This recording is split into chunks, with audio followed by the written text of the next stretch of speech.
Ignore that. Ignore that. Remember how I told you guys that knocking the weight off the front of the car here would cause us some wheelie issues? Well, we've got the solution for that in today.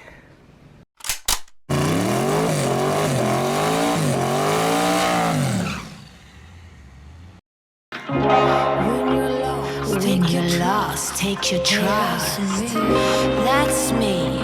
That's so sick. I'm a fraud, call me a liar. A true psycho. Woo. I'm a fraud, call me a liar. A true psychopath, don't love me.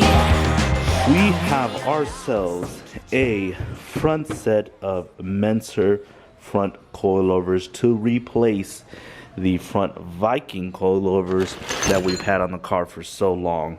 I've actually already sold these to Harry. It didn't take very long for me to sell those. But yeah, these Mensers are gonna allow us to put more power out of the hole, which I really want to do, especially with these beadlocks. We're going to put more power out of the hole, and with the valving and the extra adjustability, we should be able to maintain the front of the car planted to where there's no wheelies. Using our travel limiters, we should be able to keep the front of this car down. Even with that weight off that we took, and also with the beadlock conversion in the back, we should be able to add more power and still keep the nose down on the car. So that's the plan. That's why I wasn't too worried about making the change of weight on the front, because I knew these were on the way. First impression, first thing I noticed is how much bigger the girth is on this Menser shock versus the Viking one. Let me take this coil off and I'll show you. So yeah, off the bat, the first thing I'm noticing is how much shorter and thicker the actual body of the shock is versus the Viking one. Same T-bar mount at the bottom there, same clevis mount at the top. I actually run the clevis conversion kit on my car, as you can see there, to try to keep that rubber from taking all the abuse, especially during wheelies. So it came with this rubber stopper, which was nice. The Viking didn't have one. And what else? And the adjustability, I think compression is down here and rebound is this dial up here. So the first thing I noticed is how much nicer this unit is, especially the clicks on it. How much easier it is to turn these knobs versus these. Also, the extra hardware that it comes with, it just seems like a nicer piece, which it should be because it's more expensive. We're gonna put these hyper coils on it. I think these are 375 pound coils, which is the ones that I was recommended from the guy I bought this from. Same setup that's actually being run on my buddy Josh's Trans Am, who's got the same similar setup that what we have, but same goals. So let's get this new one on and put it on the ground and see what it looks like.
Got a little guide bolted to this one to the bottom of it. See if you guys can see that. See that guide? And it clicks into this groove here. So every time it passes it, you can hear it click right there. I think I'm supposed to stop there and then tighten this bolt, and that locks it. I guess that's my biggest complaint so far, is the lack of instructions for this thing. I believe it to be just like that. The reason why I'm assembling the strut on the car is because it's easier to compress the shock and put it into the suspension pieces with it loose completely. Now that it's in here, all I gotta do is just turn it. It didn't come with the spanner wrench, which is, you know, kind of a bummer as much as you pay for this thing. But luckily I found an old spanner wrench to some other coiler, but luckily I had it and it works perfectly. That was my biggest complaint about the old Viking setup, was the spanner wrenches on that thing. It was just so inconvenient and difficult to adjust that in the car with those spanner wrenches. It just was not fun at all. I actually googled the correct spanner wrench for Menser, and it's very similar to this one where it has the hook on the end. It looks like you just hook it in that hole there and it turns it. And that is so much better of a design than having to work two spanner wrenches with one hand. So there's a pro for you. The con, it didn't come with that spanner wrench.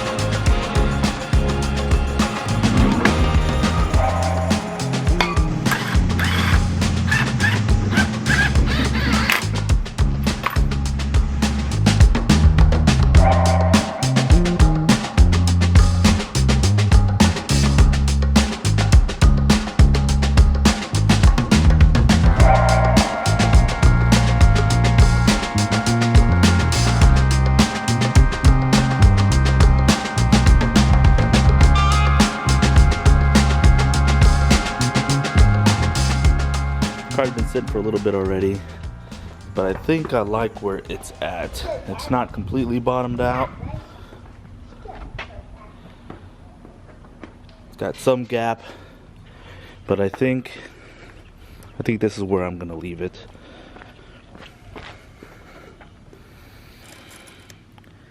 See, about 26.25 here.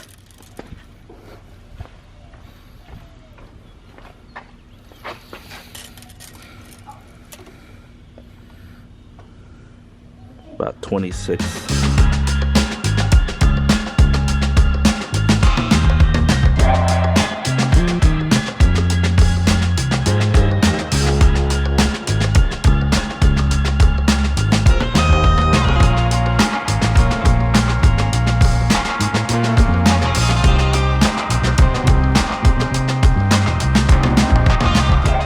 Feels about even, so I'm gonna leave it alone. See what it looks like on the ground at the track with the bumper on it and stuff. But that's where I'm gonna stop on that. Okay, so that's where we're gonna leave it. We're gonna start with 5 clicks of compression from full tight at the bottom. We're gonna have to see what that net does at the 60 foot there, but she's I think she's ready to rumble. See what kind of 60 foot times we can get. I think the first track back will probably just go to the 8th mile to see what it's all about in the short game. But she's just about ready. I need to get some wire tie for the exhaust, for the turbo blankets, because they keep flying off. But other than that, we're ready to go make some test hits, and I am eager. Got to put the bumper back on, get the alignment done next week, and then it's off to the races.